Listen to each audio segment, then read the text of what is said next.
नमस्कार दोस्तों, बुद्ध और लामा चैनल में आपका स्वागत है। एक समय की बात है, एक बहुत घना जंगल था। उस जंगल में गिद्धों का पूरा समूह रहता था। वह सभी गिद्ध एक साथ ही उड़ते व शिकार किया करते थे। एक दिन वह उड़ते हुए एक टापू पर पहुंचे, जहां बहुत सारी मछलियां और मेंढक थे। गिद्धों के झुंड को ये टापू बहुत भा गया। इस टापू पर खाने पीने की सारी सुविधाएं मौजूद थी। इसके बाद सभी गिद्ध वहां रहने लगे। उस टापू पर रहने की वजह से उन्हें अपना भोजन ढूंढने के लिए मेहनत नहीं करनी पड़ती थी। वह लोग भरपेट खाना खाते और आराम से अपना जीवन व्यतीत करने लगे। गिद्धों के इस झुंड में एक बूढ़ा गिद्ध भी था, जिसे अपने साथी गिद्धों को देखकर बहुत परेशानी हो रही थी। अपने सभी साथियों को इतना आलस से जीवन व्यतीत करता देख उसे उनके लिए चिंता होने लगी थी। बूढ़ा गिद्ध अपने साथी दोस्तों को हमेशा शिकार करने के लिए प्रोत्साहित करता रहता था, ताकि वह लोग शिकार करने की अपनी कला को हमेशा के लिए भूल न जाएं। उसका कहना था कि यदि हम ऐसे ही आलस में जीवन बिताते रहें तो शिकार करना पूरी तरह से भूल जाएंगे। तो भलाई इसी में है कि हम अपने पुराने जंगल फिर से उड़ चले। बूढ़ा गिद्ध की बातों को सुनकर उसके सारे दोस्त उसका मजाक बनाकर हंसने लगे।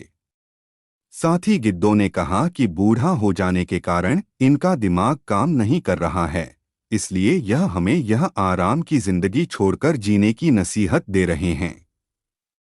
ये सब बोलकर सभी गिद्धों ने उस टापू से जाने के लिए इनकार कर दिया। जिसके बाद बूढ़ा गिद्ध अकेले ही जंगल लौट आया। कुछ दिन बीत जाने के बाद बूढ़ा गिद्ध ने अपने साथी गिद्धों से उनके टापू जाकर मिलने की योजना बनाई। उसे अपने दोस्तों से मिलने की इच्छा हुई। जब बूढ़ा गिद्ध उस टापू पहुंचा तो वह वहां का न। मेरा वीडियो अच्छा लगे तो लाइक शेयर सब्सक्राइब भी करें। कृपया आपका कृपा दृष्टि मेरा ऊपर बनाए रखें। का नज़ारा देखकर दंग रह गया। वहां का दृश्य बहुत ही डरावना था। वहां उस टापू पर मौजूद हर गिद्ध मर चुके थे। हर तरफ उनकी लाशें बिखरी पड़ी थी। तभी बूढ़ा गिद्ध की नज़र एक घायल गिद्ध पर पड़ी और वह उसके पास गया और पूछा, ये सब कैसे हुआ। घायल गिद्ध ने बताया कि कुछ दिन पहले इस टापू पर चीतों के एक समूह ने हमला कर दिया और सभी गिद्धों को मार डाला। हम सभी इतने वक्त से ऊंचा उड़े नहीं थे, इसलिए अपनी जान बचाने में कामयाब नहीं रहे। हम सभी के पंजों में भी उनके लड़ने की ताकत कम हो गई थी। घायल गिद्ध की बातों को सुनकर बूढ़ा गिद्ध को बहुत बुरा लगा। जब घायल गिद्ध की मौत हो गई तो वह अपने जंगल वापस लौट आया। बूढ़ा गिद्ध की सलाह की कहानी से सीख। Moral of old vulture advice Hindi story. बूढ़ा गिद्ध की सलाह की इस कहानी से हमें ये सलाह बखूबी मिलती है कि परिस्थिति चाहे जितनी आरामदायक क्यों न हो, हमें कभी भी अपनी शक्ति और अधिकारों की रक्षा करना नहीं भूलना चाहिए। अगर आलस में आकर लोग अपने कर्तव्य से पीछे हट जाएंगे तो भविष्य में यह हमारे लिए बहुत खतरनाक हो सकता है। बूढ़ा गिद्ध की ये कहानी नैतिक कहानियों के अंतर्गत आती, जिसमें यही बताया है कि आलस हमें बड़ी मुसीबत में डाल सकता है। इसलिए अपना प्रयास हमेशा जारी रखना चाहिए। अक्सर पूछे जाने वाले प्रश्न FAQs। 1।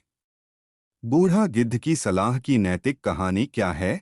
बूढ़ा गिद्ध की सलाह की नैतिक कहानी ये है कि चीज़ों के आसानी से मिल जाने की वजह से उनके लिए प्रयास करना कभी नहीं छोड़ना चाहिए। इससे आपकी मेहनत करने की आदत बनी रहेगी और समय आने पर आप उसका इस्तेमाल भी कर पाएंगे। आलस व्यक्ति का सबसे बड़ा दुश्मन है। यदि आलस की वजह से आप अपने कर्तव्यों से पीछे हटते हैं तो उसका बुरा परिणाम आपको खुद भुगतना पड़ता है। इसलिए व्यक्ति आलस में अपने अधिकारों और कर्तव्यों को कभी नहीं भूलना चाहिए। निष्कर्ष कंक्लूजन। इस कहानी का निष्कर्ष ये है कि यदि हमें कभी भी कोई चीज़ आसानी से मिल जाती है तो उसके लिए हमें आगे मेहनत करने से पीछे नहीं हटना चाहिए।